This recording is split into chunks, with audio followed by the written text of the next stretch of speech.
yaitu sumber bahaya, baik itu di lapangan ataupun juga di dalam kantor itu sendiri. Dan sebelum kita akan memulai obrolan kita ini, dalam waktu yang sangat-sangat bernas ini, saya mau memperkenalkan diri dulu kepada teman-teman yang mungkin belum pernah ketemu dengan saya di di webinar-webinar sebelumnya. Kenalkan, saya dengan Dr. Wendri. Saya selesai pendidikan dokter saya di tahun 2006 dan setelah itu saya langsung terjun di dunia industri, teman-teman. Tidak masuk ke dunia perumahsakitan seperti teman-teman seangkatan saya. Dan dari 2006 hingga sekarang saya menempuh pengalaman kerja dalam hal sektor industri terkhusus untuk bidang keselamatan dan kesehatan kerja. Sehingga di tahun 2009 saya menempuh pendidikan lanjut ya untuk bidang kesehatan kerja dan juga bidang higiene industri, dan di tahun 2012 saya menjadi pengajar.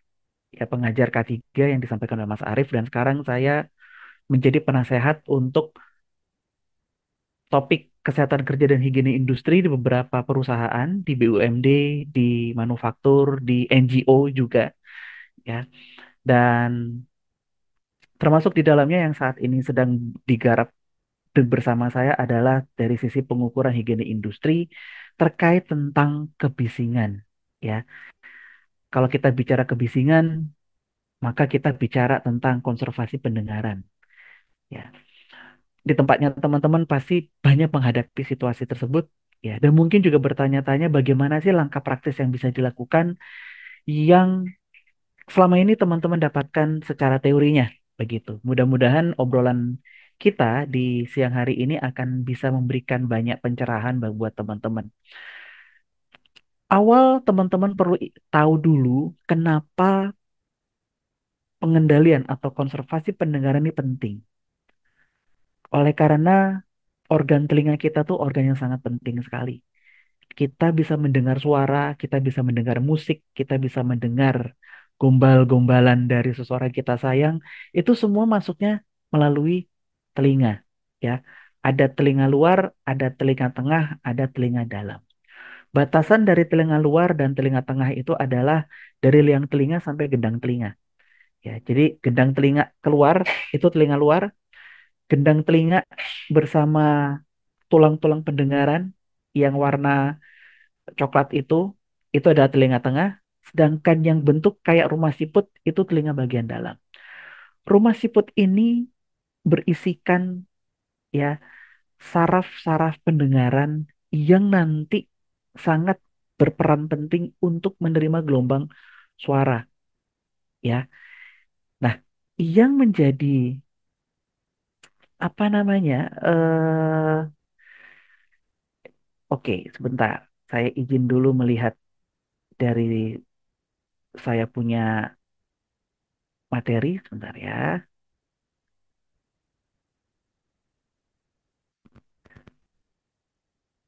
Oke, sip. Nah, jadi apa namanya? Apa yang proses yang sedang terjadi di dalam telinga kita tuh adalah seperti gambar ini. Gelombang suara masuk melalui liang telinga, ditangkap, difokuskan oleh daun telinga, lalu masuk ke dalam liang telinga, menggetarkan gendang telinga kita, sehingga nanti getaran dari gendang telinga disalurkan oleh tulang-tulang pendengaran, dan getaran itu nanti akan menggetarkan cairan yang ada di dalam rumah siput tersebut. Yang kalau teman-teman lihat, ya di dalam gambar yang inner ear tersebut yang warna biru itu ada deretan warna hijau. Warna hijau itu adalah sel rambut yang menempel kepada saraf pendengaran. Nah, sel rambut ini punya masing-masing frekuensi. Ada frekuensi rendah sampai frekuensi tinggi. Yang nanti akan bergetar kalau memang getarannya diterima itu sesuai dengan frekuensi. Yang nanti getaran dari sel rambut nanti akan ditransmisi ke dalam saraf pendengaran dan nanti akan diterima oleh otak kita. Ya, itu proses kerja bagaimana kita bisa mendengar pada dasarnya. Nah, faktor-faktor yang mempengaruhi dari sisi fungsi pendengaran adalah ya kembali lagi sih masalah dari telinga. Misalkan kita punya penyakit telinga congean, lalu bisa juga ada pernah mengalami riwayat cedera kepala ataupun cedera telinga, itu bisa terjadi. Lalu juga Pemakaian obat-obatan itu pun juga bisa menimbulkan masalah pada pendengaran kita. Riwayat pekerjaan oleh karena faktor dari kebisingan itu juga akan mempengaruhi, dan juga paparan bahan kimia berbahaya. Jadi jangan mengira teman-teman bahwa kita bekerja, kita tidak, kasarnya tuh kalau kita ada masalah dengan pendengaran, ya belum tentu masalahnya oleh karena kebisingan. Bisa juga karena paparan bahan kimia berbahaya. Cukup banyak bahan kimia berbahaya yang bisa mempengaruhi fungsi pendengaran kita. Sehingga kita penting nantinya berkolaborasi dengan teman-teman yang memang melakukan pengendalian bahan kimia berbahaya di perusahaan kita. Untuk kita bisa memastikan bahwa tidak ada pajanan langsung dari bahan kimia tersebut yang bisa menimbulkan gangguan fungsi pendengaran itu sendiri. Ya.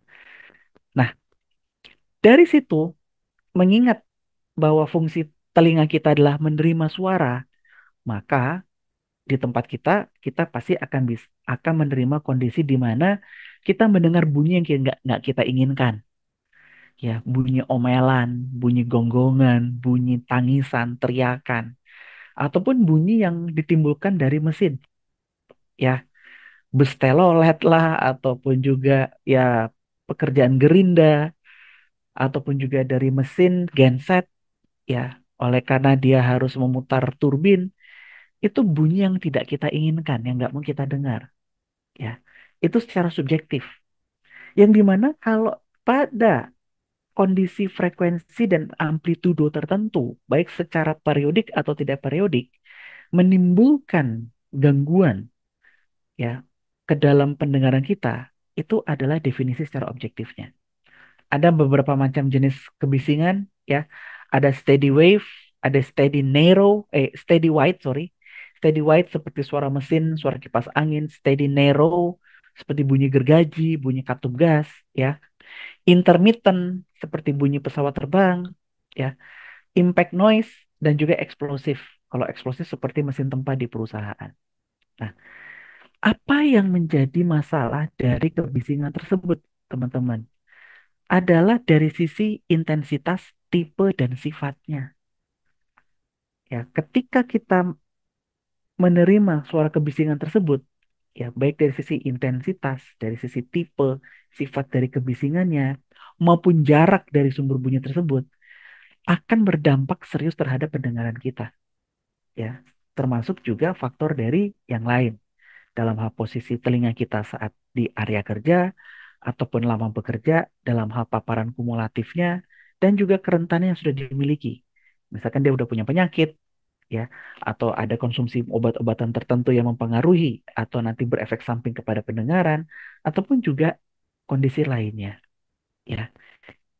Nah, yang memang saya sampaikan tadi yang harus diwaspadai, ya, tidak hanya dari sisi kebisingan, tapi juga dari sisi non kebisingan, yaitu bahan kimia berbahaya yang nanti bisa menimbulkan reaksi beracun terhadap struktur telinga dalam. Dalam hal ini adalah rumah siput yang gejalanya akan muncul dalam kurun waktu 1 hingga 3 minggu secara teori. Secara teori ya, ya bisa saja lebih begitu. Karena kan berbicara dari sisi paparan kumulatif itu sendiri pada dasarnya. Di mana beberapa bahan atau obat-obatan yang bisa mempengaruhi pendengaran itu bermacam-macam.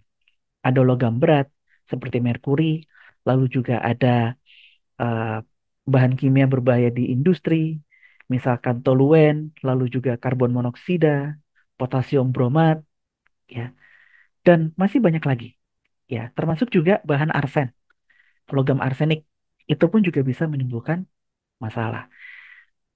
Waspada kembali lagi, ketika kita ingin menjalankan program konservasi pendengaran, kita pun juga harus memperhatikan dampak dari pajanan bahan kimia berbahaya tersebut.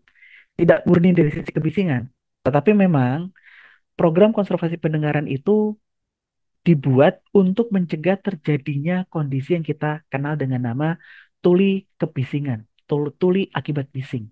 Ya, tulinya terjadi karena ada kerusakan pada rumah siput tadi. Makanya dikenal namanya tuli sensori neural, tuli saraf. Ketulinya timbul karena kerusakan saraf. saraf pendengaran itu sendiri, ya. Dan sifatnya permanen. Sekali kena kebisingan, kerusakannya permanen. Berbeda dengan bahan kimia. Kalau bahan kimia, paparannya kita hilangkan, ketuliannya akan berkurang, ya.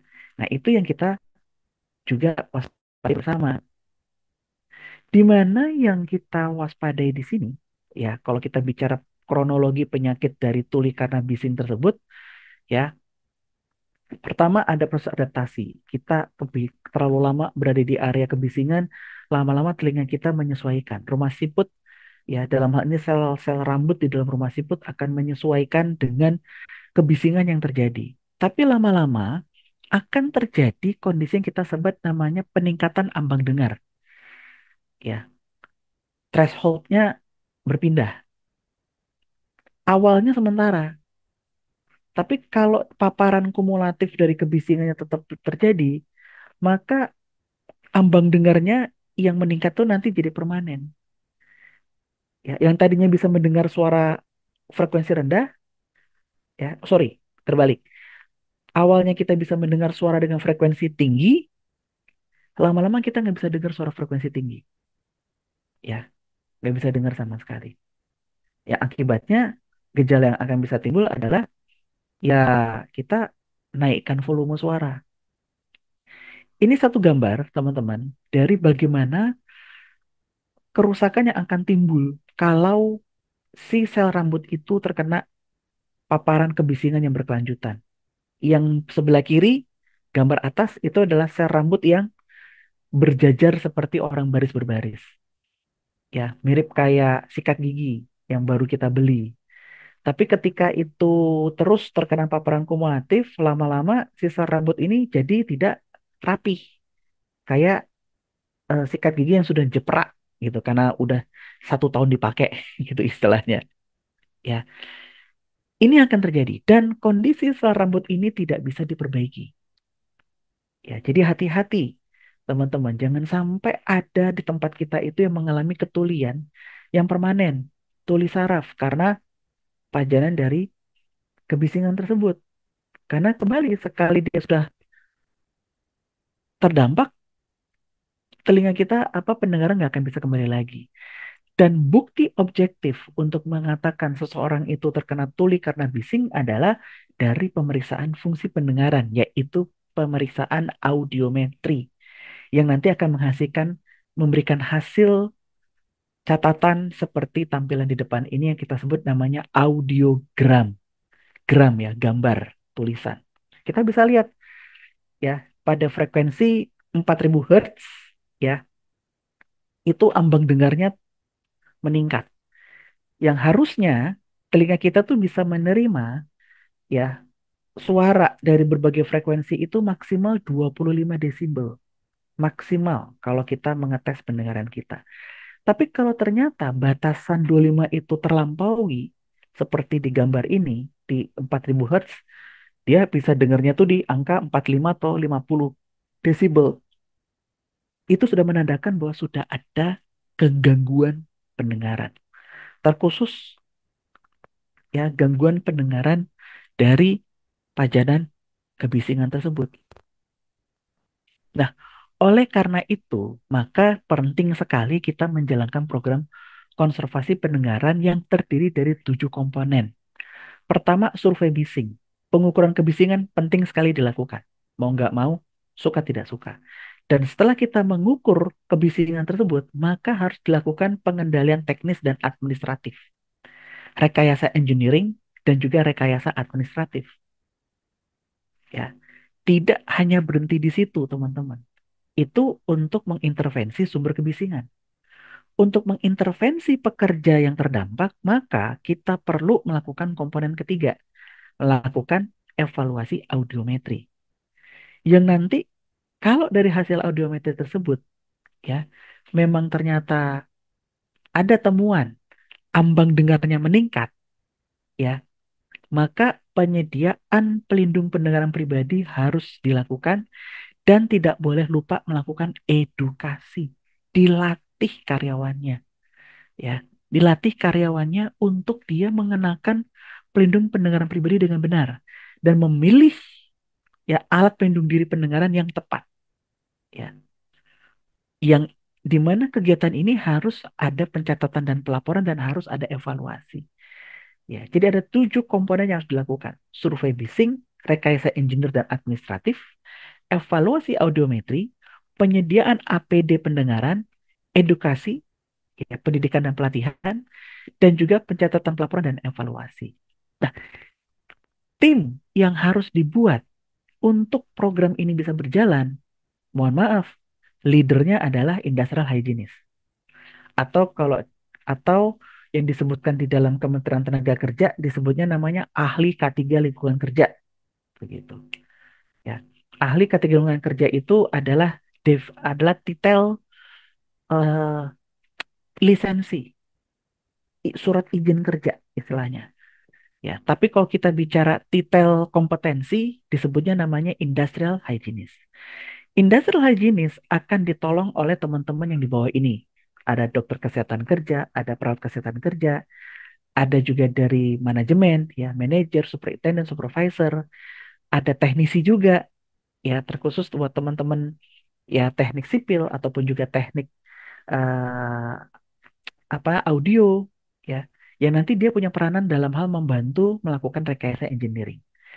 Dan tidak lupa juga psikolog industri. Loh, kok psikolog industri dilibatkan dalam konservasi pendengaran? Iya, karena ketika seorang karyawan sudah mengalami kecacatan permanen akibat ketuliannya, pasti akan ada dampak psikososial ya yang akan bisa menimbulkan gangguan psikososial dari si karyawan tersebut sehingga kehadiran psikolog industri akan membantu untuk melakukan rehabilitasi psikososialnya ya. Itu sudah pasti ya, sudah pasti akan terjadi ya. Nah, tergamblang seperti ini. Yang pertama, kita bicara tentang survei bising, komponen pertama. Yang harus dilakukan pertama kali adalah survei pendahuluan dulu, di mana kita melakukan hazard identification dan risk assessment. Kita mengidentifikasi kebisingan tuh ada di mana saja titik-titiknya. Ini secara subjektif nih, kita dapat masukan dari teman-teman. Oh, di area genset, di area turbin, di area workshop, di area gudang, ada kebisingan. Oke, kita datang ke sana, kita melakukan grab sampling dulu, ya. Grab sampling dulu, bener nggak nih di area-area yang disebutkan tersebut memang ada kebisingan dan kebisingannya di atas dari nilai ambang nilai ambang batas yang ditetapkan, yaitu di atas 85 desibel.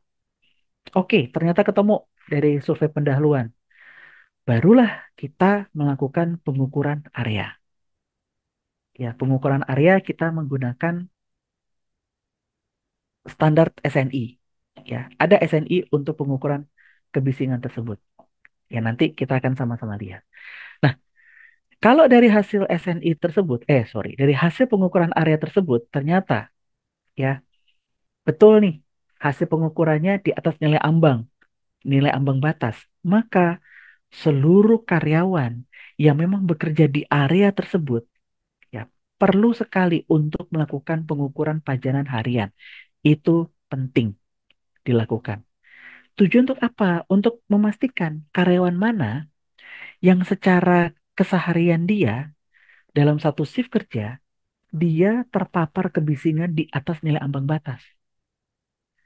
Orang-orang ini ketemu ya dari kegiatan pengukuran pajanan harian tersebut, merekalah yang diprioritaskan nanti untuk masuk ke dalam komponen ketiga, yaitu evaluasi audiometri. Ya. Nah, selain pengukuran pajanan harian, maka kita juga harus melakukan engineering monitoring. Area monitoring sudah dilakukan nih, pengukuran area sudah dilakukan. Ketemu bahwa memang di situ tingkat kebisingannya di atas nilai ambang batas, di atas 85 desibel. Maka perlu dilakukan engineering monitoring. Tujuannya untuk apa? Untuk mengetahui pola kebisingannya supaya bisa ditentukan nih rekayasa engineeringnya yang dilakukan seperti apa bentukannya.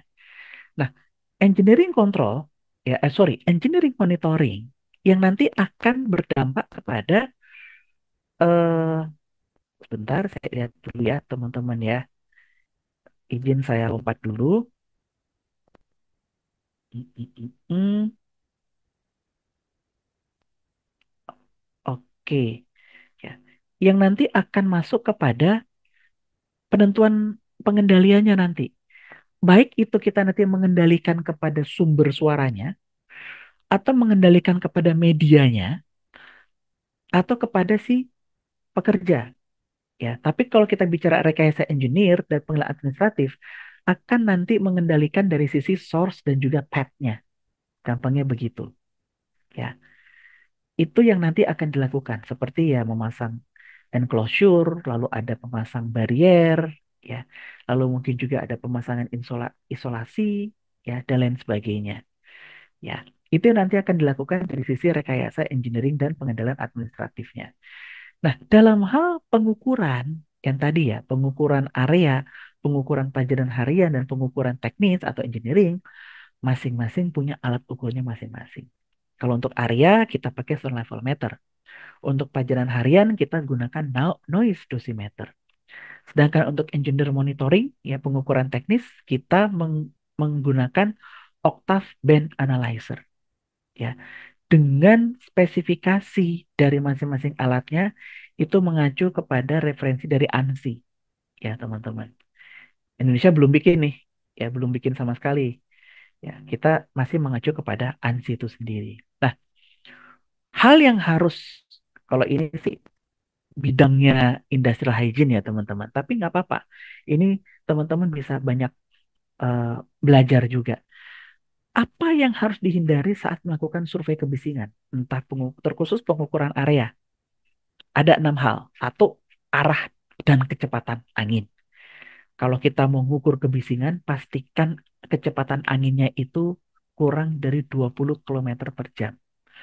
Kalau kecepatan anginnya terlalu tinggi, nanti akan timbul noise disturb, ya. Ada ya suara-suara background yang akan mengganggu, ya. Dan juga arah. Arah angin penting sekali karena gelombang suara juga dipengaruhi oleh arah angin itu sendiri. Jadi kalau kita ingin mengukur area kebisingan, maka arah dari alat kita itu harus melawan arah angin, bukan searah arah angin, supaya nanti hasilnya tidak salah. Yang kedua, kelembapan. Itu penting. Kenapa? Kelembapan dan juga suhu itu nanti akan mempengaruhi kepada integritas alat ukur kita pada dasarnya, ya. Lalu posisi tubuh dalam hal posisi si pengukur. Jangan posisinya menghalangi arah dari kebisingan. Yang berikut adalah tekanan ambien. Itu juga akan mempengaruhi terhadap hasil pengukuran dan arah mikrofon. Kalau kita mengacu kepada ANSI, ANSI mintanya, ya, dan juga itu nanti diampu oleh SNI kita, ANSI meminta arah mikrofon kita itu ada sudutnya. Ya, sudutnya 70 hingga 80 derajat. Ya, itu yang kita pakai. Dan itu yang diampu oleh SNI. Ya, di mana yang tadi saya sampaikan, ya, yang saya sampaikan tadi bahwa ambang nilai ambang batas yang dipakai untuk mengatakan bahwa ini kebisingannya sudah tidak wajar adalah di angka 85 desibel. Dengan catatan kalau waktu paparannya dalam 1 hari adalah 8 jam. Ini yang suka terlupakan teman-teman.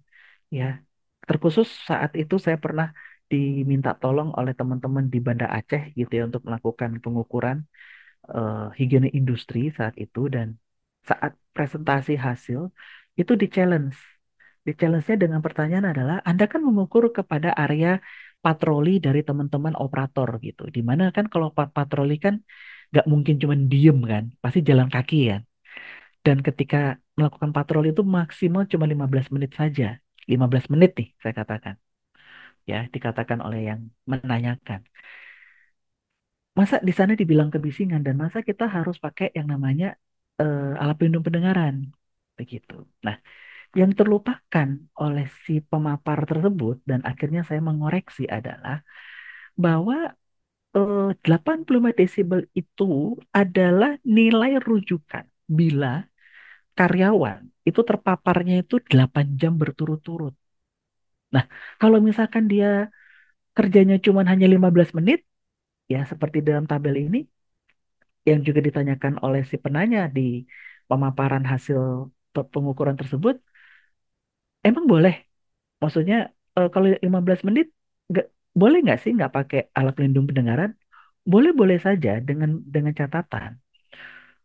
Kalau Anda di area kebisingan selama 15 menit, itu hanya diperbolehkan tanpa menggunakan pelindung pendengaran kalau kebisingan di area tersebut tidak mencapai 100 desibel. Gampangnya begitu, gampangnya. Ya, gampangnya itu yang sering saya ingatkan. Dan saya kasih tahu bahwa, oh Pak, kalau Anda kerja, memang ya kita lihat berapa lama teman-teman bekerja di area tersebut. Kalau cuma 15 menit, ya kalau dia masih ada di area kebisingan 88 atau 91 atau 94, oke lah nggak jadi masalah. Ya, tapi ingat, nggak boleh lama-lama di sana. Saya bilang seperti itu.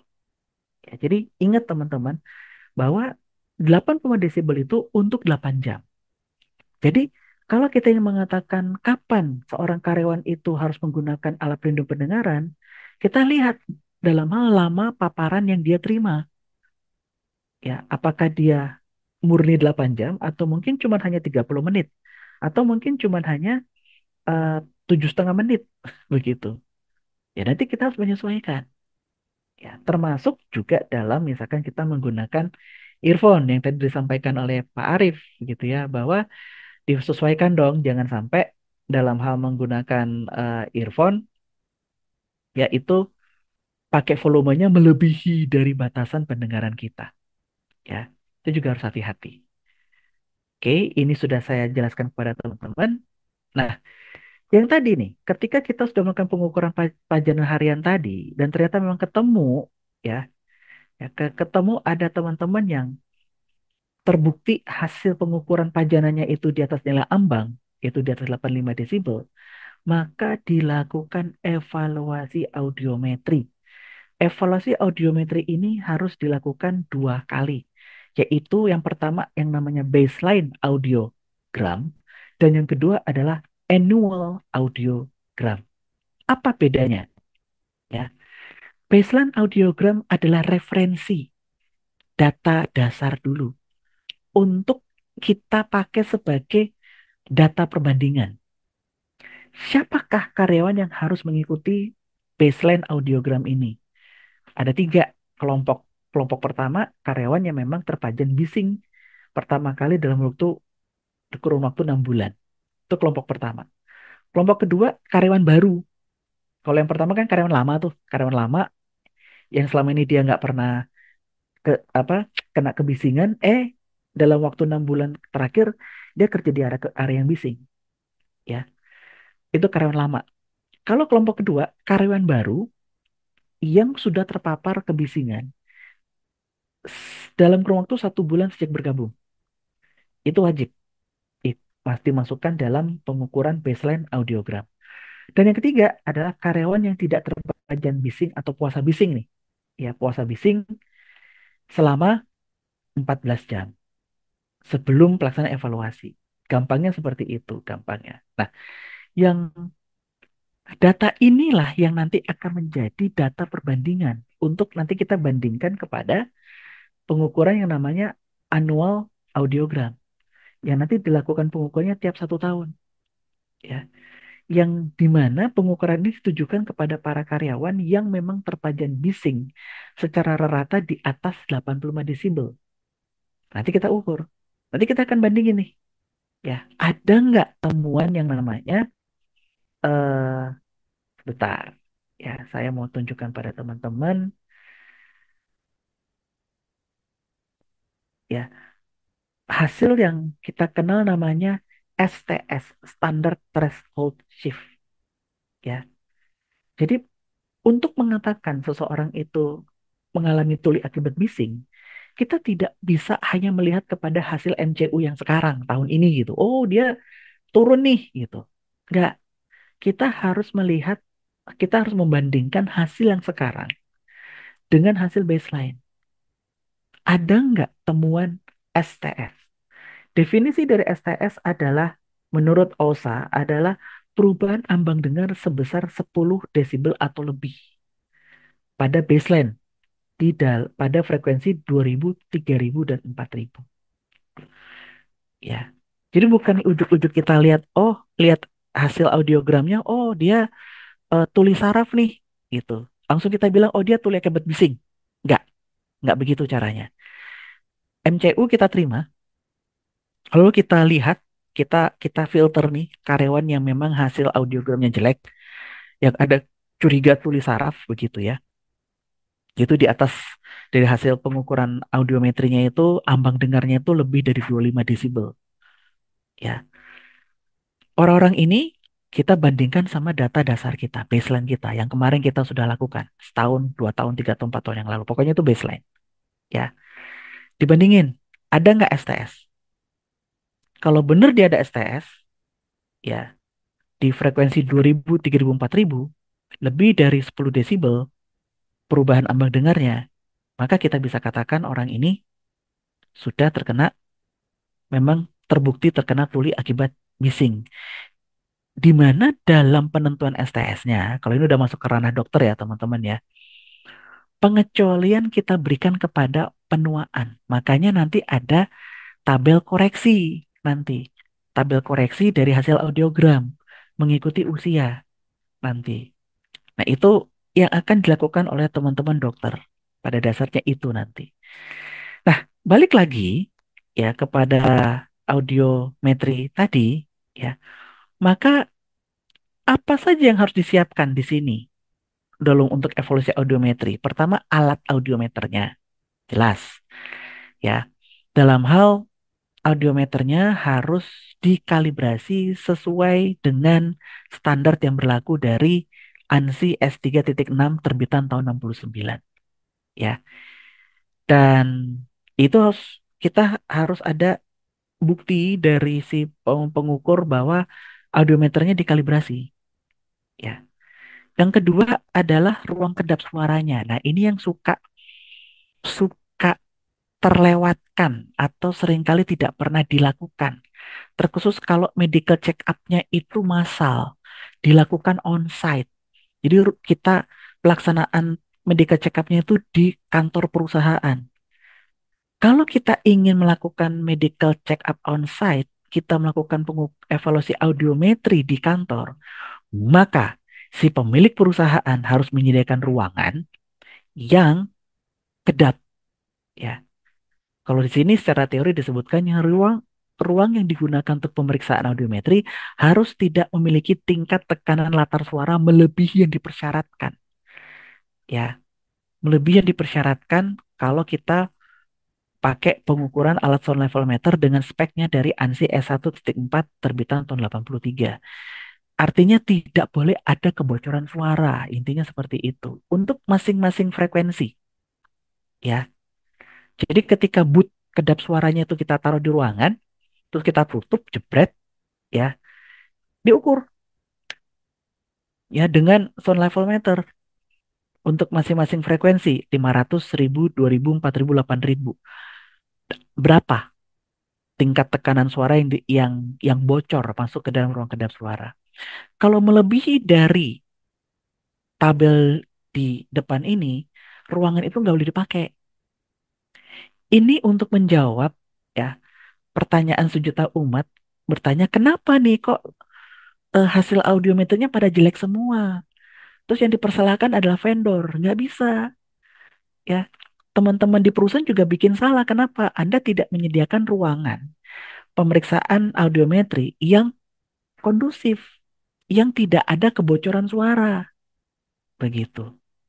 Ya, jadi itu sebab saya sering mengatakan saya nggak suka medical check up onset. Kenapa? Lebih banyak mudaratnya karena akan banyak terjadi hasil bias error. Salah satunya kalau kita bicara konservasi pendengaran adalah ini kebocoran suara pada ruang kedap suara tersebut. Ya, lebih baik di in-house. Kembali ke pemeriksaannya dilakukan di vendor. Vendor kita akan minta nih, ya, minta untuk supaya ruang kedap suaranya benar-benar tidak melampaui dari tingkat tekanan suara dari masing-masing frekuensi ini. Gitu. Ya. Dan jangan lupa juga ya dalam hal nanti melakukan audiometri ya pastikanlah karyawannya satu dia udah puasa bising selama 14 jam. Yang kedua dia nggak ada riwayat sakit telinga apapun itu. Mau sakit telinga kayak congean, telinga berdenging, ya pendengaran hilang, ya. Ya itu kalau ada yang punya riwayat seperti itu ya jangan ditanganin. Terkhusus ini yang suka yang butir keempat nih yang suka tidak dilakukan oleh para pemukur. Ya, nggak dicek dulu liang telinganya, ada kecoa apa enggak di dalam. Ya, tidak terdapat sumbatan kotoran telinga atau benda asing. Jadi langsung main periksa aja. Yang terjadi hasil audiometrinya jelek. Ketika dievaluasi ulang, dilihat liang telinganya dengan alat endoskopi telinga, ternyata ada sumbatan kotoran. Nah, kan jadi rugi. Gitu. Makanya kalau kita ingin melakukan evaluasi audiometri, maka banyak kriteria-kriteria inklusi ya yang harus dipenuhi sebelum pemeriksaan dilakukan. Ya, kita sebagai perusahaan yang harus lebih tegas, yang harus lebih tanda kutip galak lah atau micromanage saya bilang. Ya karena kita nggak mau rugi gitu. Kita udah capek-capek melakukan baseline audiogram, terus kita melakukan annual audiogram. Tapi ternyata yang diperiksa adalah karyawan yang baru saja dengerin musik atau baru baru menghadiri konser. Gitu kan kena bising kan dari konsernya. Ya 8 jam yang lalu. Tuh. Atau dia lagi congean. Atau yang sering didapatkan kasusnya adalah kotoran telinga nggak dibersihin dulu. Begitu. Ya, maupun juga nggak ditanyakan riwayat minum obat yang bisa mempengaruhi taji pendengaran. Kayak beberapa jenis antibiotika dan juga beberapa jenis obat anti hipertensi. Begitu, ya. Nah, itu yang eh, kita lihat bersama-sama supaya nanti hasil dari audiogramnya nanti bisa dapat, ya. Kita bisa dapatkan sesuai dengan apa yang kita harapkan. Ya. Nah, yang tadi ini saya sudah jelaskan, ya, kepada teman-teman.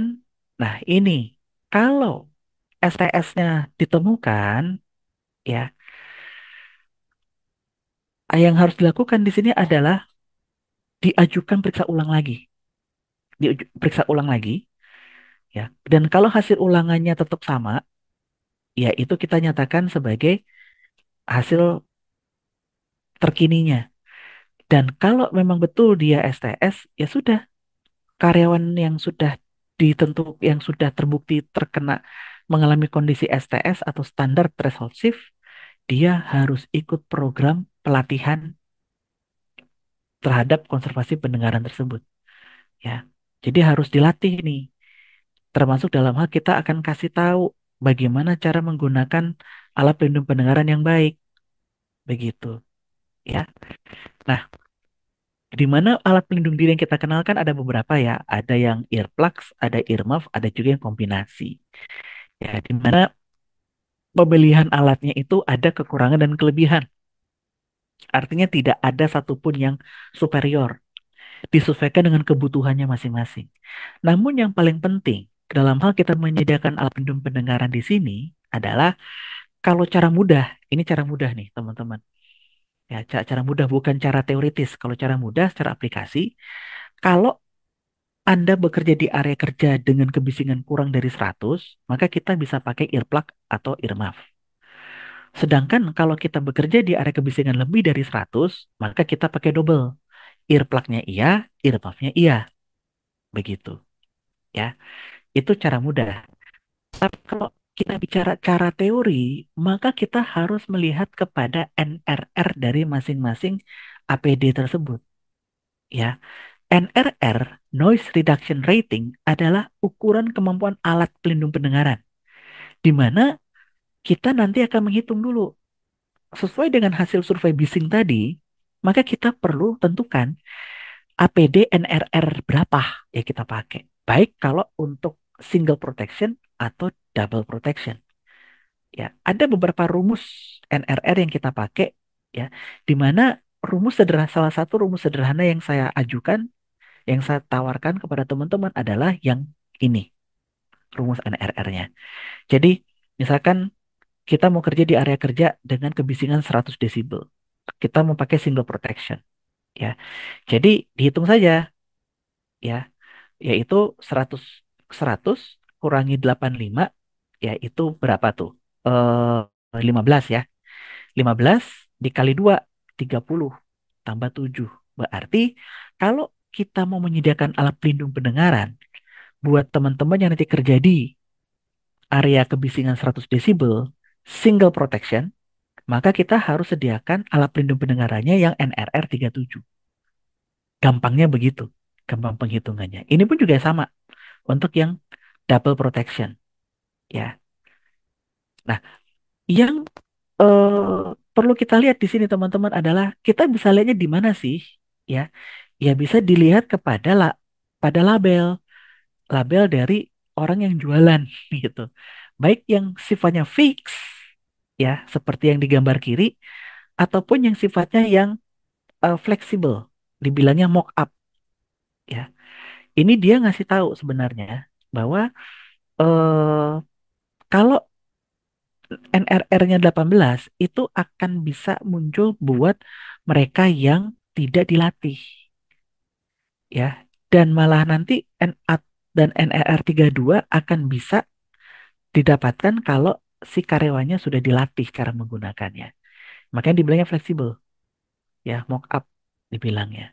Tinggal kita lihat, ya, sebelum kita beli, kita lihat dulu nih labelnya, dia NRR berapa, ya. Bukan kita beli dulu baru lihat NRR-nya, tidak, ya. Hitung dulu, baru kita lihat labelnya, kalau udah cocok baru kita pesan.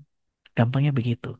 Dan tidak boleh lupa nih teman-teman dalam memberikan edukasi, dilatihkan kepada teman-teman bagaimana cara menggunakan earplug, ya, maupun juga earmuff, ya. Itu penting. Karena kan kita pengen supaya teman-teman yang hasil audiometrinya udah jelek, ya, ditemukan kondisi STS, maka dia harus diberikan proteksi secara maksimal, begitu. Selain proteksi yang harus dilakukan oleh perusahaan adalah melakukan rekayasa engineer dan pengendalian administratif itu sendiri. Ya, kira-kira seperti itu, teman-teman. Nah, mudah-mudahan apa yang saya bagikan kepada teman-teman di siang hari ini bisa memberikan gambaran buat teman-teman tentang mudahnya melakukan program konservasi pendengaran. Yang intinya adalah bahwa pengukuran kebisingan penting, rekayasa engineering harus dilakukan, pengendalian administrasi harus dilakukan, evaluasi audiometri wajib dilakukan dengan kita melakukan baseline audiometri dan annual audiometri. Dan dari hasil tersebut, audiometri tersebut, kita temukan karyawan yang memang terindikasi sudah terkena dampak kebisingan untuk mereka mengikuti pendidikan dan pelatihan. Terkhusus dalam hal bagaimana mereka mengenakan, memilih dan mengenakan alat pelindung pendengaran yang tepat. Ya. Nah, itu yang bisa saya sampaikan pada teman-teman. Ya, terima kasih buat waktunya. Dan saya kembalikan layar dan waktu kepada Mas Arief. Baik, terima kasih banyak Dokter Wendri. Luar biasa ya Bapak Ibu semuanya. Kita jadi tahu ya terkait dengan konservasi pendengaran ya Bapak Ibu. Nah, untuk pertanyaan silahkan bisa tuliskan di kolom Q&A ya Bapak Ibu. Nanti kita akan sama-sama untuk menjawab ya. Nanti akan dijawab oleh Dokter Wendri terkait dengan pertanyaan Bapak dan Ibu semuanya. Nah, sambil menunggu Bapak Ibu semuanya menuliskan pertanyaannya, saya akan sampaikan beberapa hal terlebih dahulu, terutama terkait dengan absensi ya, Bapak Ibu. Nah, untuk absensi ini, Bapak Ibu semuanya nanti akan saya berikan sesaat lagi di kolom chat Zoom. Jadi pastikan Bapak Ibu semuanya masih standby sampai dengan akhir ya. Dan untuk persyaratannya adalah Bapak Ibu silahkan install dulu aplikasi Mika Pro-nya dan statusnya perlu platinum ya. Kenapa? Karena kalau misalkan masih silver, maka sertifikatnya akan tertahan sementara. Sampai kapan? Sampai nanti Bapak dan Ibu upgrade ke platinum member. Ya. Nah, Benefitnya apa? Benefitnya bisa mendapatkan akses regulasi K3, ada ribuan modul juga, dan yang terakhir fitur terbarunya adalah ada AI K3. Nah, ini yang bisa Bapak Ibu dapatkan sebagai fasilitasnya. Sebenarnya bukan sertifikat yang berbayar, tapi Bapak Ibu semuanya kami berikan untuk fasilitas lebih dengan bisa mengakses di aplikasi Mika Pro. Nah, salah satu sisi lainnya adalah Bapak Ibu juga bisa mendapatkan sertifikat gratis setiap hari Sabtunya, seperti itu.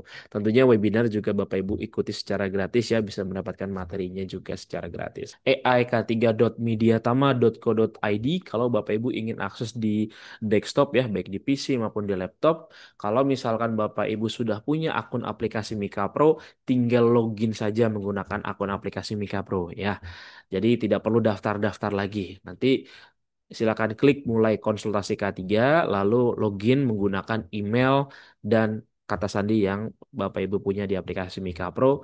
Nah, ini versi desktopnya, nanti silakan bisa langsung bertanya terkait dengan K3 ya. Kalau misalkan Bapak Ibu nanya resep masak nggak bakal tahu dia ya. Jadi jangan tanya resep masak di AI K3 ya Bapak Ibu ya. Kalau mau tanya resep masak ataupun yang lainnya tanyanya di ChatGPT seperti itu ya. Oke, nah kemudian untuk yang di aplikasi Mika Pro Bapak Ibu semuanya bisa juga nih install ya yang versi terbaru sehingga nanti Bapak Ibu bisa mendapatkan beberapa updatean ya. Salah satunya adalah AI K3. Nanti bisa juga di aplikasi Mika Pro ada menu AI K3 di taskbar bawahnya ya, seperti itu. Oke, kemudian Bapak Ibu semuanya untuk rekaman webinar kolega juga akan kita tayangkan di channel YouTube-nya Kak Cik Deni. Jadi pastikan Bapak Ibu semuanya sudah subscribe dan bisa tonton lagi video-video yang ada di channel YouTube-nya Kak Cik Deni, terutama untuk webinar dan juga video K3 lainnya. Kemudian bagi Bapak Ibu yang memiliki SKP dan lisensi Kemenak RI, Mediatama bisa bantu untuk perpanjangan ya. Yang penting belum lewat dari 1 tahun sejak masa berlakunya habis. Kenapa? Karena kalau sudah lebih dari 1 tahun maka perlu ikut refreshment. Biayanya lebih tinggi daripada biaya perpanjangan. Jadi jangan sampai lebih dari 1 tahun ya terkait dengan masa berlakunya habis. Punya Bapak Ibu semuanya seperti itu. Dan kalau misalkan kita ingin terjun ke dunia K3, saya harus mulai dari mana? Bapak Ibu bisa ambil sertifikasi ahli K3 umum ya terkait dengan materi yang akan disampaikan ini secara online melalui Zoom. Jadi nanti Bapak Ibu bisa lebih fleksibel terkait dengan mempelajari materinya cukup dari rumah atau dari kantor saja sudah bisa mendapatkan pembelajarannya dan nanti pembelajarannya dilakukan selama 12 hari secara online. Minimal pendidikannya D3 ya. Kemudian kalau Bapak Ibu sudah punya ahli K3 umum yang Kemnaker, ingin ambil yang BNSP, nah Mediatama juga ada nih untuk program sertifikasi yang ahli K3 BNSP dengan harga yang sangat terjangkau dengan dan kita ada program subsidi masih ada Bapak Ibu semuanya ya dan harganya dari 2,5 juta ini hanya 950.000 saja dengan pembelajaran materi secara mandiri ya. Jadi nanti Bapak Ibu cukup nonton video e-learningnya dan nanti di akhir ada Zoom terkait dengan uji kompetensi seperti itu. Minimal pendidikannya D3 ya untuk per 2025 karena kami sudah mengikuti SKKNI yang terbaru. Dan kalau yang di bawah D3 bagaimana? Bisa ambil yang skema operator K3 BNSP dan juga petugas K3 BNSP. Perbedaannya adalah kalau Bapak Ibu sudah punya pengalaman di bidang K3 bisa langsung ambil yang petugas, tapi kalau sama sekali belum terjun atau berkecimpung di bidang K3, ambil yang operator seperti itu dan harganya juga lebih terjangkau lagi baik yang operator maupun yang petugas seperti itu ya. Oke, kemudian bagi Bapak Ibu yang sudah punya ahli K3 BNSP, tingkatkan lagi kompetensinya dan skillnya ke auditor SMK3. Tentunya nanti Bapak Ibu juga akan mempelajari materinya secara online training dan kita juga ada workshopnya terkait juga bagaimana caranya kita menjadi seorang auditor ya. Nah, ini kita akan laksanakan nanti di bulan Oktober secara full online training. Kemudian bagi Bapak Ibu yang di pekerjaannya di industri ya, dan ingin melakukan pengukuran ya biasanya menggunakan vendor bisa juga nih Bapak Ibu semuanya ikut menjadi seorang ahli K3 Muda Lingkungan Kerja atau Hygiene Industri. Dan nanti Bapak Ibu semuanya akan mendapatkan sertifikat Hygiene Industri Muda atau HIMU dari BNSP dan juga SKP serta lisensinya dari Kemenaker RI. Nanti Bapak Ibu semuanya bisa melakukan pengukuran terhadap faktor fisika, kimia, biologi, ergonomi, di psikologi ya, terkait dengan materi-materi yang akan dipelajari nanti di ahli K3 Modal Lingkungan Kerja. Kita akan lakukan secara blended training, artinya nanti akan ada prakteknya langsung terkait dengan pengukuran lingkungan kerja ya Bapak Ibu. Lalu untuk di sektor kelistrikan, Mediatama ada sertifikasi teknisi K3 listrik bagi Bapak Ibu yang pendidikannya adalah SMK kejuruan teknik bisa banget untuk ambil teknisi K3 listrik. Tapi kalau sudah D3 ataupun juga S1 ambil aja yang ahli K3 listrik dan kita akan lakukan secara offline training ya kalau untuk yang ahli. Kalau yang teknisi kita masih blended training artinya materinya akan ada secara online seperti itu. Di sektor konstruksi kita ada ahli muda ketiga konstruksi bagi Bapak Ibu yang pendidikan SMA bisa banget untuk ambil yang ahli muda ketiga konstruksi ya dan ini harganya masih ada harga sudah lewat ya harga early bird-nya ya tapi jangan khawatir masih ada beberapa tanggal yang masih ada harga early bird-nya ya diskonnya lumayan besar ya Bapak Ibu semuanya. Kemudian bagi Bapak Ibu yang mengawasi peranca, ya bisa ambil supervisor peranca, ataupun juga yang memasang dan membongkar peranca, ambilnya yang teknisi K3 peranca. Keduanya kita lakukan secara blended training, artinya nanti ada praktek langsung juga bagaimana cara memasang dan membongkar perancanya. Ya. Lalu untuk petugas peran kebakaran kelas D, kalau kita di perusahaan masuk ke dalam tim tanggap darurat, bisa ambil petugas peran kebakaran kelas D. Nanti akan ada prakteknya bagaimana cara memadamkan api menggunakan APAR dan juga fire blanket ya teman-teman. Lalu P3K ini juga menjadi salah satu kebutuhan terkait dengan tanggap darurat dan ini kita lakukan secara offline. Jadi nanti akan ada praktek langsung, banyak prakteknya kalau P3K. Jadi nanti Bapak Ibu bisa bagaimana caranya RJP yang baik, yang benar ya, dan juga bagaimana cara membidai dan lain-lain. Nah ini kita lakukan secara offline training di Meruya, Jakarta Barat. Lalu di ketinggian ya, untuk bekerja di ketinggian, kalau misalkan bapak-bapak nih bekerja di ketinggian yang masih ada alas perancahnya, ya pekerjaannya masih menggunakan platform perancah, itu ambil yang TKBT tingkat 2 ya. Tapi kalau sudah bergelantungan di atas tali ya, ambil yang TKPK tingkat 1. Nah, keduanya kita lakukan secara blended training, artinya nanti akan ada praktek juga gimana caranya bekerja di ketinggian dengan aman ya. Lalu kalau di perusahaan Bapak Ibu yang punya forklift, pastikan operatornya juga sudah memiliki SIO. Nah, Mediatama punya kelas untuk operator forklift kelas 2 ya. Nanti akan praktek langsung di Mediatama, forkliftnya seperti di flyer untuk otomatis transmission. Jadi nanti Bapak Ibu tinggal datang saja ke Mediatama, forkliftnya sudah disediakan. Jadi nggak perlu bawa-bawa forklift lagi ya ke kantor ya ke Mediatama. Biasanya juga di beberapa kelas sebelumnya itu menggunakan forklift masing-masing di perusahaannya. Jadi nanti praktiknya kalau dulu di masing-masing perusahaan, kalau sekarang Bapak Ibu tinggal datang aja, forkliftnya sudah kami sediakan seperti itu. Ya, kemudian teknisi K3 ruang terbatas kita ada nih di bulan September ya minggu depan dan ini nanti akan belajar secara blended training ya praktek langsung terkait dengan bekerja di ruang terbatas. Di sektor migas kita ada operator K3 migas dan pengawas K3 migas. Bedanya apa? Bedanya hanya di pendidikannya saja. Kalau kualifikasi pendidikan SMK atau SMA ambil yang operator atau operasi K3 migas. Kalau yang sudah D3 ambil yang pengawas K3 migas. Nah, selanjutnya insiden investigasi ini juga penting bagi Bapak Ibu semuanya yang saat ini menjadi seorang HSE ya. Nah, ini juga penting ketika suatu saat nanti akan ada insiden, maka Bapak Ibu bisa menginvestigasinya secara baik ya. Nah, harapannya ya, memang ilmu ini tidak terpakai. Kalau terpakai artinya ada kejadian yang tidak kita inginkan gitu ya. Cuman antisipasi saja ketika sesuatu amit-amit terjadi, Bapak Ibu sudah punya ilmunya. Seperti itu. Lalu Himu dan Hima ya kalau tadi ada ahli muda K3 lingkungan kerja, kalau ini Himu yang BNSP ya jadi ini hanya BNSP saja tidak ada SKB dan lisensinya. Nanti Bapak Ibu bisa ikut sertifikasinya secara online ya untuk yang Himu dan Hima ya Bapak Ibu. Kemudian ketiga laboratorium, kalau Bapak Ibu semuanya yang bekerja di lab bisa juga ambil yang sertifikasi ketiga laboratorium ya, supaya Bapak Ibu semuanya di laboratorium bekerja dengan aman ya. Lalu ini adalah ATK yang akan Bapak Ibu dapatkan ketika nanti memilih Mediatama sebagai partner sertifikasi. Kalau nanti Bapak Ibu ambilnya yang online, maka akan kita kirimkan langsung ke lokasi Bapak Ibu gratis seluruh Indonesia. Kalau misalkan nanti offline, akan kami berikan pada saat pelatihan offline ya. Lalu kalau misalkan Bapak Ibu ketinggalan mengikuti webinar sebelumnya, bisa langsung ambil atau bisa langsung ikuti materi di midleya.co.id.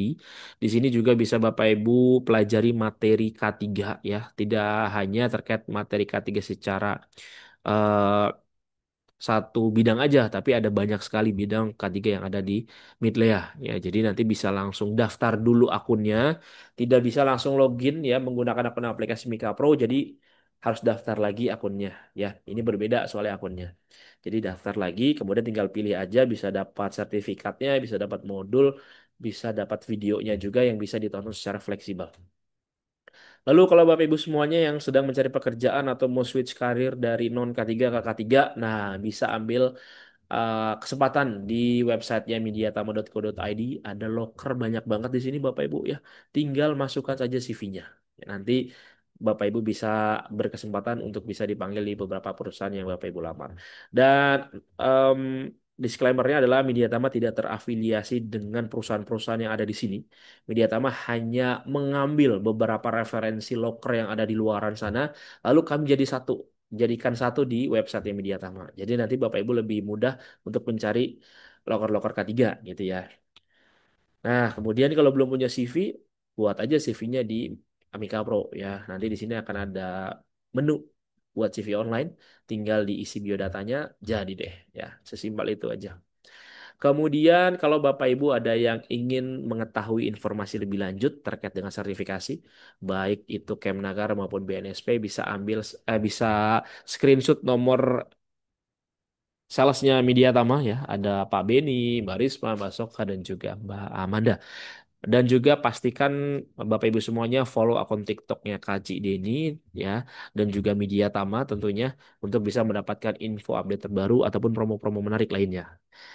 Nah, saat ini kita lagi ada promo diskon 50%. Nah, apa aja pelatihannya silahkan hubungi tim Mediatama atau nanti bisa hubungi saya terkait dengan informasi promo 50%-nya. Jika ada yang ingin kerjasama, ya boleh hubungi nomor yang tertera di depan layar ataupun juga ingin menjadi pembicara seperti Dr. Wendri hari ini, silakan bisa hubungi saya, screenshot dulu nomor saya, nanti Bapak Ibu bisa chat ke saya terkait dengan pengajuan menjadi pembicara di webinar kolega seperti itu. Oke, ini sudah makin bertambah untuk yang bertanya ya Bapak Ibu sambil sebelum saya lanjut ke sesi tanya jawab, saya akan kirimkan dulu link absensi. Oke, saya sudah kirimkan link absensinya. Silahkan Bapak Ibu semuanya bisa klik link absensi yang sudah saya kirimkan di kolom chat ya. Oke, kita lanjut dulu ke sesi tanya jawab. Nah, ini dari Pak Okto bertanya. Apa nama alat pengukur kebisingan dan bagaimana cara mengukur kebisingan di lingkungan kerja, Dok? Silakan, Dokter Wendri. Oke, Mas Arief. Ya, Pak Okto, alat pengukuran kebisingan ini tergantung dari apa yang mau kita ukur. Apakah mengukur area kebisingannya atau mengukur pajanan terhadap para karyawan atau kebutuhannya untuk engineering, ya, untuk rekayasa engineering. Kalau untuk pengukuran area kebisingan kita gunakan alatnya sound level meter. Sedangkan untuk pengukuran pajanan terhadap para karyawan kita menggunakan alat namanya noise dosimeter. Kalau untuk keperluan rekayasa engineering kita menggunakan alatnya namanya octave band analyzer. Kira-kira seperti itu. Oke, baik. Seperti itu ya, Pak Okto. Nah, ini lanjut pertanyaan dari Pak Okto lagi, Dok.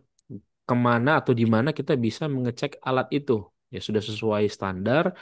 eh, apakah kalibrasi atau gimana nih, Dok? Silakan. Ah, untuk mengecek apakah dia itu sesuai SNI, gampang. Kita tinggal minta apa sih namanya? Saya lupa namanya.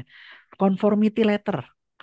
Jadi ketika kita udah beli, misalkan kita punya beli alat baru dari sebuah produsen, maka kita meminta produsen tersebut untuk melampirkan conformity letternya. Tapi bagaimana kalau alatnya sudah lama? Kalau alat sudah lama, maka baiknya alat tersebut kita bawa ke balai kalibrasi yang ditunjuk oleh pemerintah, baik yang balai kalibrasi yang pemerintah punya atau yang swasta punya untuk nanti dilakukan pengkalibrasian ya sesuai dengan standar SNI yang berlaku di Indonesia. Kira-kira seperti itu. Oke, baik. Seperti itu ya Pak ya. Lanjut lagi dari Pak Abdul Rafiq. Kon ah, Mengenai paparan kebisingan dan gangguan, misalkan pada operator lapangan kerja kompresor house, selain APD, upaya konservasi pendengaran apa saja yang paling efektif untuk mencegah gangguan pendengaran akibat kebisingan, terutama bagi pekerja yang telinga kanannya terbukti rentan. Nah, ini gimana nih dok? Silakan. Kalau ini pada dasarnya tuh kita kembali kepada hierarki pengendalian risiko yang sudah kita pelajari bersama ya, eliminasi, substitusi, engineering, administrasi dan APD. Di dalam konservasi pendengaran, ya, program konservasi pendengaran, kita itu merujuknya dari rekayasa engineering. Ya, jadi engineering control kita harus lakukan.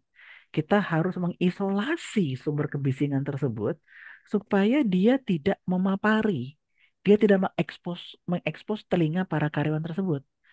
Ya, rekayasa engineering itu yang nomor satu yang harus dilakukan. Ya, sesuai dengan ilmu engineering tertinggi. Begitu. Sambil kita juga melakukan pengendalian administratif dalam hal pengaturan rotasi kerja, pengaturan lama kerjanya, ya. Lalu juga kita harus memberikan edukasi, ya, hazard communication kepada para karyawan yang terekspos pajanan kebisingan supaya mereka aware, ya.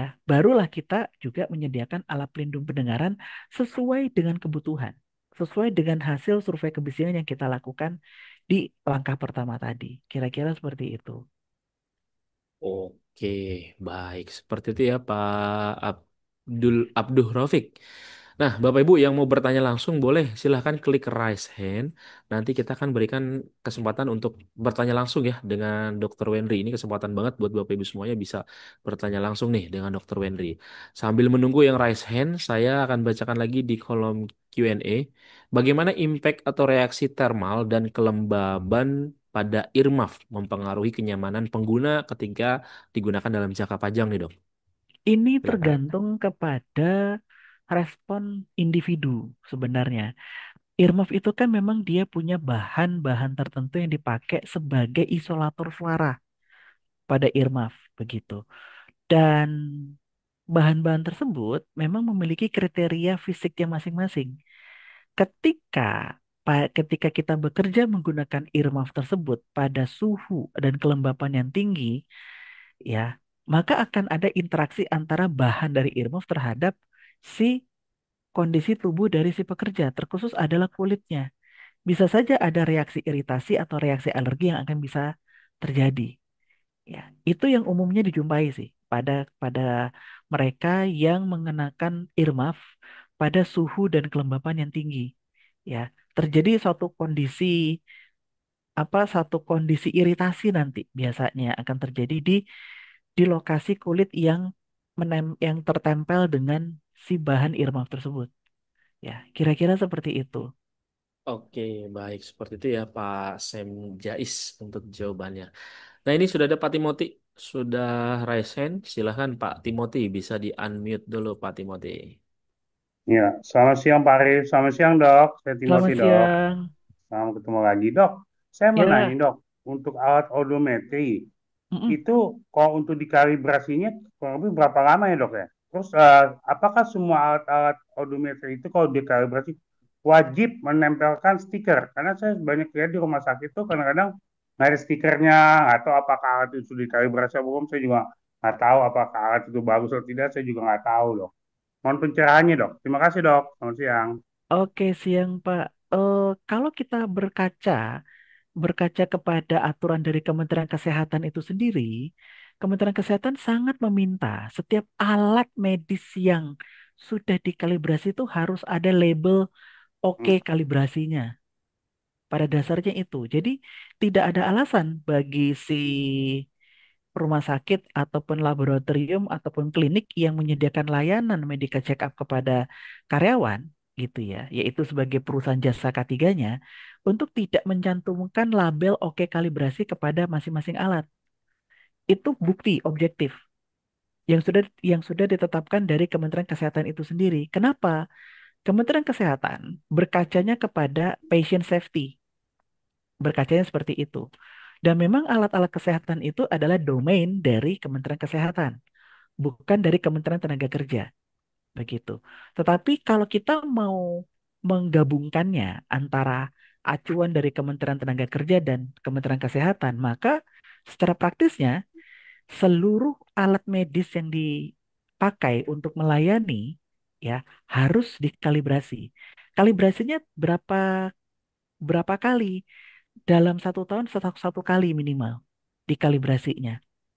Dan itu harus ada sertifikat kalibrasi yang diterbitkan oleh Badan Kalibrasi dan memang harus ada label yang ditempelkan. Label kalibrasi oke, nyebutnya kayak gitu pada alat tersebut gitu. Karena itu sebagai bukti supaya jangan sampai timbul, supaya jangan ada potensi fraud, Hmm. penipuan gitu loh, bahwa yang Iya, iya. ditawarkan ibarat kata ditawarkan ke Pak Erik itu ayam broiler tapi yang dikasih sapi gitu kan. Ya nggak boleh tuh. Nah, itu makanya Kementerian Kesehatan melalui program survei akreditasi itu mereka menjaga jangan sampai ada pelanggaran patient safety-nya. Jadi harus ada. Kalau nggak ada, ya kita bisa minta, Pak. Ini berarti kita gampangnya kalau buat Pak Erik, gampangnya berpikir saklek aja. Oh, nggak ada label, berarti nggak dikalibrasi. Berarti ini melanggar SPK, surat perjanjian kerja. Dah, selesai. Kira-kira seperti itu, Pak. Nah, Oke, baik. Seperti itu ya, Pak Timothy untuk jawabannya. Lanjut lagi. Bapak Ibu, kalau ada yang mau resen, boleh ya. Nanti kita akan berikan kesempatan untuk bertanya lagi seperti Pak Timothy. Dari Pak Mamik Selamat. Apakah di perusahaan sudah mempunyai kebijakan resmi mengenai program konservasi pendengaran K3, Pak? Nah, ini silakan, Dok. Seperti apa, Dok? Oke, kalau kebijakan secara spesifik sih tidak. Tapi kalau kita bicara kebijakan secara general ada biasanya. Perusahaan membuat kebijakan K3 tertulis yang dituangkan di dalam peraturan perusahaan yang mengatakan bahwa perusahaan berkomitmen untuk memberikan perlindungan, ya, perlindungan keselamatan dan kesehatan terhadap para pekerja di lingkungan kerjanya. Kalimat itu pasti ada di dalam kebijakan K3. Nah, masing-masing perusahaan punya company bylaws-nya masing-masing. Ada yang tidak menjabarkan secara detail, yaitu memasukkan detail detail dari program konservasi pendengaran itu ke dalam kebijakan. Ada pula yang sebaliknya. Jadi ini harus kita nanti harus melihat kepada masing-masing kantor kita, apakah mereka mencantumkan atau tidak, ya. Kalaupun tidak mencantumkan, dalam arti begini, tidak mencantumkan secara spesifik bahwa perusahaan berkomitmen untuk menjalankan konservasi pendengaran. Nggak ada kalimat itu misalkan. Tetapi si perusahaan sudah punya kebijakan ketika tertulis, ya, secara de jure, secara de jure, perusahaan sudah membuat kebijakan dalam hal program konservasi pendengaran yang berada di dalam payung kebijakan ketika tertulis secara de jure. De factonya kita nggak tahu. De factonya itu adalah apakah dari kebijakan tersebut ditelurkan pedoman dan prosedur kerja tertulis yang ada hubungan dengan program konservasi pendengaran. Nah, itu tugas Departemen K3 untuk menerjemahkan itu pada dasarnya. Kira-kira seperti itu. Oke, baik. Seperti itu ya, Pak Mamik jawabannya. Lanjut lagi, terkait dari apakah kebisingan dapat berdampak secara psikologis bagi para pekerja dari Pak Bambang nih, Dok. Iya, Silakan, Dok. kalau dampak psikologis ada, Pak. Karena em, itu apa ya kita katakan tuh sebagai faktor annoying, ya, faktor annoying yang pada sekelompok pekerja yang memang memiliki kepribadian tertentu atau memiliki kondisi kesehatan mental tertentu, dia menganggap kebisingan itu menjadi gangguan eh, gangguan pikiran bagi dia, gangguan pikiran, gangguan mood, ya, yang nanti akan bisa berdampak kepada produktivitas kerja itu sendiri, ya. Nah, apakah ini bisa dibuktikan secara objektif? pada dasar teorinya bisa. Dengan cara apa? Dengan cara jelas kita melakukan pengukuran psikososial kepada para pekerja tersebut. Ya, ada nggak yang mengalami stres kerja? Ada. Kita gunakan alat ukur namanya SRQ-20. Ada yang ketemu stres kerja, baru kita ukur lagi ya sumber bahaya psikososialnya dari mana? Apakah dari beban kerja atau bukan? Ya, itu dilakukan dengan alat ukur namanya survei diagnostik stres SDS. Nah, kalau dari hasil SDS tersebut ketemu bahwa karyawan ini mengatakan dari hasil pengisiannya itu dia dihitung scoringnya, ternyata scoringnya lebih tinggi kepada beban kerja kuantitatif, ya, maka kita bisa lanjutkan kepada wawancara kepada si karyawan tersebut, ya. Jadi harus dilanjutkan dengan wawancara. Nggak berhenti di situ aja. Wawancara kepada karyawan tersebut, Pak, Bapak dari hasil scoring di Anda mengalami masalah psikososial, Anda stres kerja gara-gara beban kerja. Bisa diceritain nggak beban kerja yang dimaksud yang apa? Nah, dari situ nanti ketemu bahwa oh saya benci banget nih dengan kebisingan. Lama-lama gue keganggu.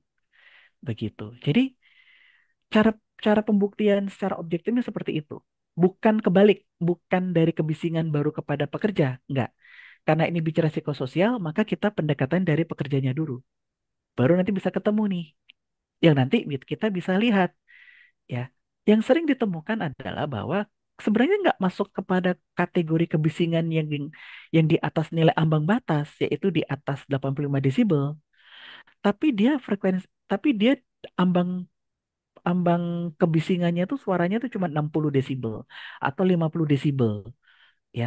Tapi karena dia konstan ya, bagi sekelompok orang dia mengalami eh, pajanan psikososial ya. Nah, kalau untuk hal itu nanti kita bisa ngobrol pada lain waktu nih tentang bagaimana untuk mengendalikan bahaya psikososial tersebut ya. Kira-kira seperti itu. Oke, baik. Seperti itu ya, Pak Bambang untuk jawabannya. Lanjut lagi, ini dari Pak Abdul Rafiq lagi nih terkait dengan operator kompresor house.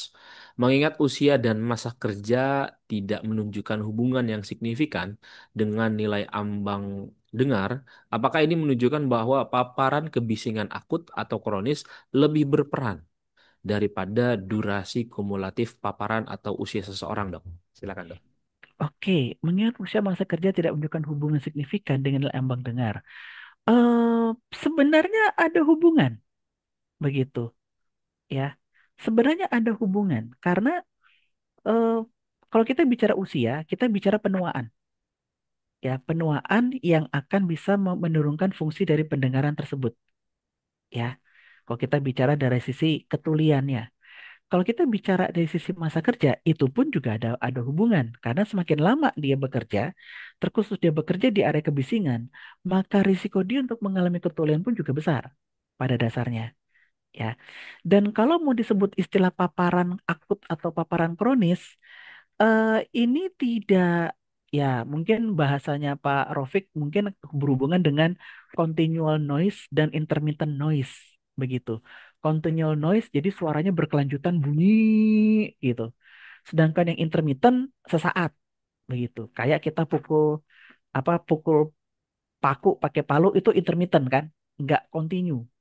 Nah, eh, semua yang tadi itu usia, masa kerja, jenis dari suaranya, tipe dari suaranya, entah dia intermittent atau continuous, itu juga akan memiliki peranan yang secara beban masalahnya sama gitu. Saling terkait untuk menimbulkan ya ketulian kepada para pekerja itu sendiri pada dasarnya. Ya, kembali lagi bahwa ya oh, kembali kepada yang tadi kita lakukan, kita obrolkan tentang evaluasi audiometri. Hasil audiometri kita harus lakukan koreksi, nilai koreksi dulu oleh karena ada pengaruh usia dengan tabel nilai koreksi. Jadi ambang dengar seseorang pun juga dipengaruhi dari sisi usia, begitu. Jadi faktor usia, faktor masa kerja, faktor jenis suara, tipe suara, yang diterima oleh telinga itu semuanya punya peranan di dalam mempengaruhi ya ambang dengar dari seseorang tersebut. Kira-kira seperti itu. Oke, baik. Seperti itu ya, Pak Abdul Rafiq untuk jawabannya. Nah, ini pertanyaan lagi dari Pak Edi nih, Dok. Berapa batas ambang kebisingan yang diizinkan untuk aktivitas proyek konstruksi yang berdekatan dengan lingkungan pemukiman warga? Ini bisa siang dan juga malam ya, Dok. Nah, ini berapa sebenarnya, Dok, ambang batasnya, Dok? Silakan. Oke, kalau untuk membicarakan hal tersebut itu harus mengacu kepada Peraturan Menteri Lingkungan Hidup. Mereka punya yang namanya baku mutu kebisingan, ya. Jadi nilai ambang batas itu bukan lingkungan. Nilai ambang batas itu adalah kepentingan untuk pekerja, untuk manusia pada dasarnya, kepada para pekerja. Nah, kalau kita bicara peruntukannya kepada lingkungan, maka kita mengacu kepada Peraturan Menteri Lingkungan Hidup itu sendiri, ya. Di mana kalau kita bicara dari sisi perumahan dan pemukiman, itu tingkat baku mutu kebisingannya dari Menteri Lingkungan Hidup itu maksimal 55 desibel. 55 desibel, ya. Itu. Dan supaya tidak ada komplain, ya justru harus dipastikan harus ada sosialisasi kepada para penghuni itu bahwa kita punya proyek konstruksi di mana nanti dari ada satu tahapan kegiatan konstruksi yang nanti akan menimbulkan kebisingan di atas 55 desibel, ya, dan kami melakukan berbagai macam mitigasi. Ada rekayasa engineer, ya, terkhusus rekayasa engineer karena kan ini pengaruhnya pada lingkungan. Ada rekayasa engineer yang kita lakukan untuk mengisolasi kebisingan tersebut, ya. Nah, itu harus dilakukan sosialisasi kepada para penghuni supaya para penghuni memberikan konsen, memberikan persetujuan. Oh, oh, oke, Anda sudah tahu bahwa kegiatan kerja Anda menimbulkan kebisingan di atas baku mutu kebisingan, yaitu di atas 55 desibel, ya. Tapi Anda tapi sudah melakukan rekayasa engineering, mitigasinya, supaya tidak mengganggu kenyamanan para penghuni pemukiman. Nah, konsen itu harus diberikan. Masalahnya di sini, teman-teman konstruksi gak pernah melakukan yang namanya audiensi itu kepada warga pemukiman. Main jalan aja, begitu. Dan ketika dikomplain sama warga, dengan gampang hanya cuma bilang, kan memang dia bising. Ya nggak bisa begitu. Warga akan bisa mengajukan class action ke pengadilan oleh karena perusahaan konstruksi melakukan pelanggaran terhadap aturan di dalam Peraturan Menteri Lingkungan Hidup mengenai baku mutu kebisingan. Begitu. Jadi tetap ini bicaranya AMDAL pada dasarnya yang ditanya sama Pak Edi itu. Ya bahwa selain ada polusi kimia, ada polusi fisik yaitu polusi debu, ada juga polusi suara. Di dalam AMDAL itu harus ada mitigasi terhadap kebisingan yang nanti timbul dari pekerjaan konstruksi tersebut supaya pekerjaan konstruksi itu menghasilkan kebisingannya itu di bawah baku mutu, ya, baku mutu kebisingan tersebut. Kira-kira seperti itu. Oke, baik. Seperti itu ya, Pak Edi. Sudah terjawab juga nih untuk yang nomor dua pertanyaannya ya. Nah, kemudian lanjut lagi dari Pak Solihin. Ini terkait dengan earmuff dan juga earplug nih dok. Sebenarnya perbedaannya apa dan bagaimana terkait dengan fungsinya juga nih dok. Terkait dengan yang tadi ya untuk konservasi pendengaran. Silakan Dokter Wendri. Oke, kalau untuk perbedaannya sih kalau secara fisik perbedaannya jelas nyata ada. Ya, kalau earplug dari namanya sendiri earplug. Jadi dia itu menyumbat.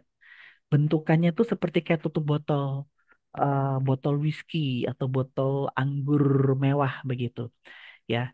Dimana memang dia nanti hanya langsung ditumbuk, ditumbuk, dipasang langsung ke dalam liang telinga, itu earplug. Kalau earmuff, ya, dia itu seperti zaman dulu tuh, zaman tahun 80 90 tuh kita kenal namanya headphone, ya. Ada headphone yang langsung ditempel saja menutupi seluruh liang telinga, ya. Seluruh daun telinga, sorry. Seluruh daun telinga, ya. Apa yang membedakan? Bahwa kalau yang earplug secara efisiensi untuk mereduksi, mengurangi pajaran kebisingan, dia lebih efektif, lebih efisien earplug dibanding earmuff, begitu. Tetapi kalau kita bicara dari sisi kenyamanan, ya, sisi kenyamanan, maka earmuff yang menjadi nomor satu, karena dia hanya menutupi daun telinga, tidak seperti earplug yang harus menyumbat liang telinga. Yang terkadang kalau misalkan cara memasangnya itu tidak tepat, malah jadi sakit biasanya, ya. Dan satu lagi, kalau untuk kenyamanan lainnya, yaitu misalkan bekerja di area kerja tertentu, kalau kerjanya di area tertutup, maka lebih enak gunakan earplug karena tidak bikin tambah keringetan, ya. Dibandingkan kalau misalkan digunakan earmuff itu di area kerja yang terbuka, begitu. Itu beberapa perbedaan dasar yang dimiliki dari masing-masing alat pelindung diri tersebut. Kira-kira seperti itu. Oke. Nah, kalau dalam prakteknya dok terkait dengan pertimbangan memilih itu ya, kalau terkait dengan Hmm. durasi waktunya dok, misalkan kita bekerja 2 jam atau 8 jam atau bahkan lebih, sebenarnya itu balik lagi ke dalam kenyamanan kita atau memang ada aturan khusus ya dok? Kalau mau dibilang aturan khusus sih, ini lebih kepada company bylaws sebenarnya, bahwa yang terpenting dalam hal penggunaan APD pendengaran tersebut, pastikan NRR-nya memang sesuai. Begitu. Noise reduction ratingnya sesuai untuk kebutuhan di sana. Yang kedua adalah area kerjanya. Apakah area kerjanya itu memang area kerja tertutup atau terbuka? Tertutup tuh dalam pengertian ventilasinya mencukupi atau tidak. Kalau ventilasi mencukupi, orang-orang senang pakai earmuff. Tapi kalau ventilasinya tidak tercukupi sehingga menimbulkan rasa apa sih, sumuk, istilah orang Jawa tuh. Jadi rasa pengap nggak enak, maka earplug yang menjadi pilihan. Jadi ini dikembalikan ke masing-masing company bylaws-nya, begitu. Oke, baik ya. Lanjut lagi dari Pak Abdul Rafiq lagi nih terkait di lingkungan kerja pada operator rigging dapat menjadi pemicu ganda atau double trigger secara medis. Nah, bagaimana kondisi pekerja atau operator latah sebagai respon terhadap kejutan dapat memperburuk dampak fisiologis dari paparan kebisingan terhadap jantung. Nah, apakah ini melibatkan pelepasan hormon stres yang lebih intens atau berulang nih, Dok? Silahkan, Dokter Wendrik. Oke, agak menarik pertanyaannya, tapi saya harus menekankan bahwa harus dibedakan antara gangguan latah yang merupakan adalah gangguan psikososial dengan jantung, ya. Ketika ada bunyi, ketika muncul kebisingan intermittent dan menimbulkan gangguan latah kepada si pekerja tersebut, ya, maka gangguan psikososialnya pun juga sangat sangat varies gitu. Varies dalam arti tergantung nih, apakah si karyawan yang ngelatah itu memang merasa terganggu sekali dengan dia terus berlatah-latah ria, ya, sehingga dia nggak bisa produktif secara tidak bisa produktif untuk pekerjaannya, atau memang itu menjadi habit dia gitu untuk bisa menjaga konsentrasi dia. Ini kalau pendekatan psikososial itu tidak semudah pendekatan dengan mesin. Pendekatan dengan mesin kita udah jelas, hitam dan putih. Kalau psikososial itu agak abu-abu, karena itu bergantung kepada respon individu masing-masing. Begitu. Jadi latah, ya, gangguan latah itu adalah gangguan psikososial yang tidak ada hubungan dengan penyakit jantung. Tetapi kalau mau ditanya tentang penyakit jantungnya itu sendiri, apakah nanti bisa diperburuk oleh kebisingan? Secara teori bisa. Kalau kita ngomong secara teori bisa. Kenapa? Karena sesuatu yang dipandang sebagai stresor oleh tubuh, maka tubuh akan menghasilkan sebuah rantai hormonal yang disebut tadi sama Bapak itu hormon stres, ya. Ada satu rantai reaksi hormonal di dalam tubuh yang nanti akan menimbulkan peradangan di tingkat jaringan tubuh, ya. Nah, peradangan ini tergantung akan terjadi di mana jaringan tubuhnya.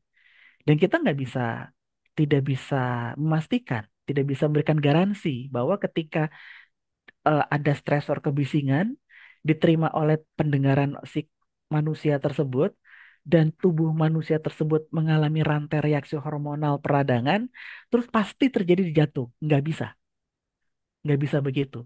Apalagi ini kita bicara secara teori, ya.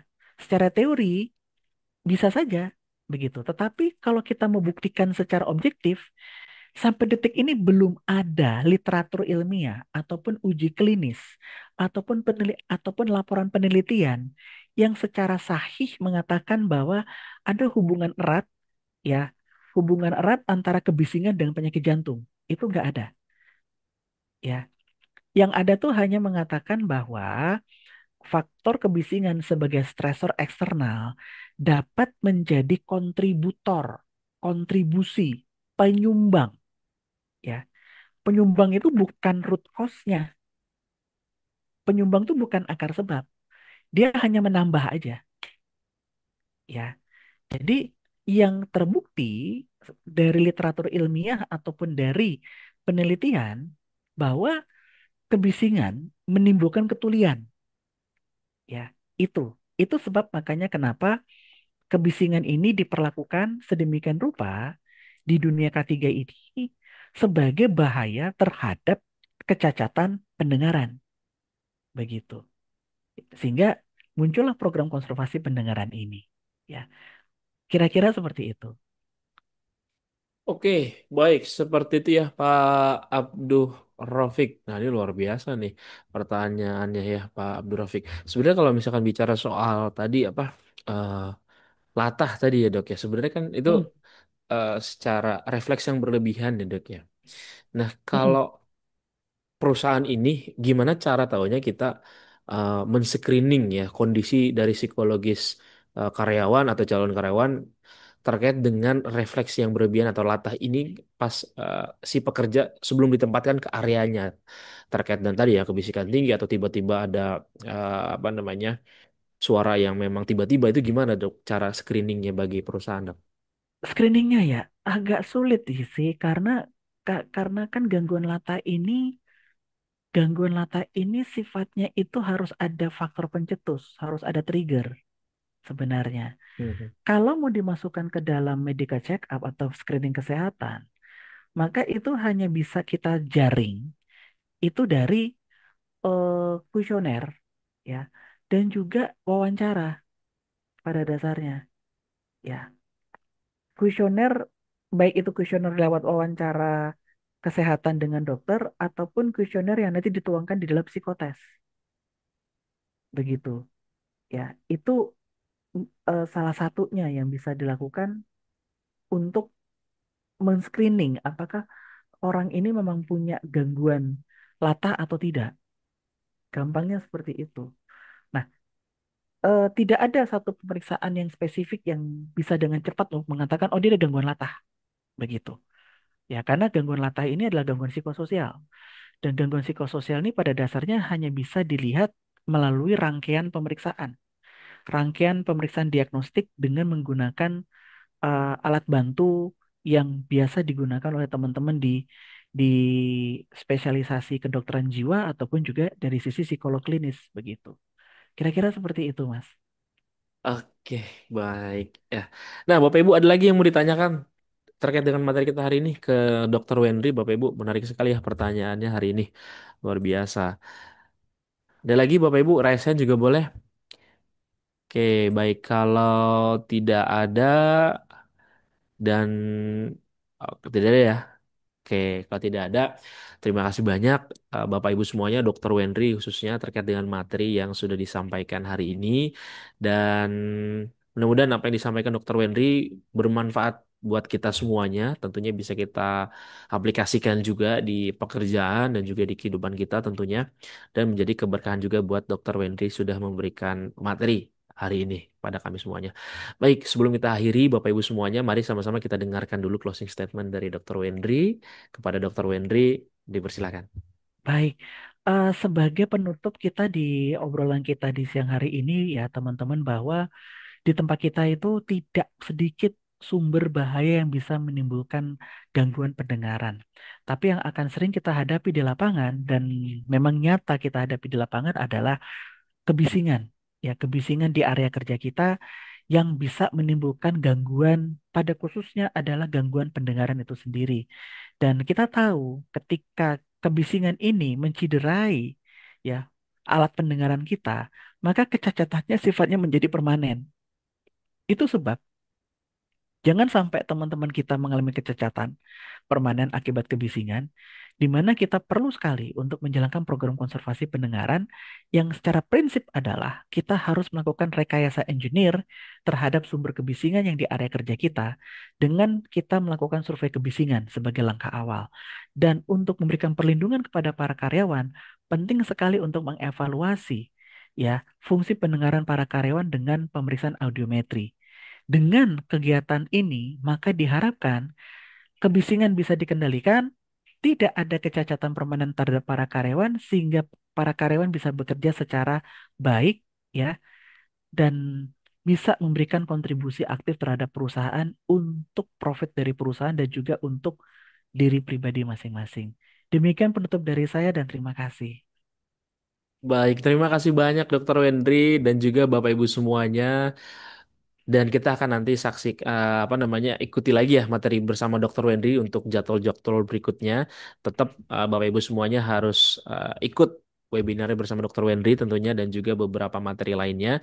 Pastikan Bapak Ibu juga sudah bergabung ke dalam grup Telegram ya supaya Bapak Ibu semuanya bisa mendapatkan informasi link webinar tiap hari Sabtu. Karena untuk webinar hari Sabtu ini kita selalu ada yang selalu kami share di grup Telegram ya seperti itu. Baik, Bapak Ibu semuanya tadi saya melihat di kolom chat ada yang bertanya apakah nanti untuk rekaman ini akan dibagikan atau tidak ya. Nah, untuk jawabannya Bapak Ibu semuanya, rekaman webinar akan kita tayangkan di channel YouTube-nya Kak Cik Deni. Jadi nanti Bapak Ibu semuanya bisa langsung buka channel YouTube-nya Kak Cik Deni, nanti akan kami upload di channel YouTube-nya Kak Cik Deni ya untuk webinar-webinar yang sudah kami selenggarakan setiap hari Sabtu. Oke, baik Bapak Ibu semuanya, terima kasih banyak.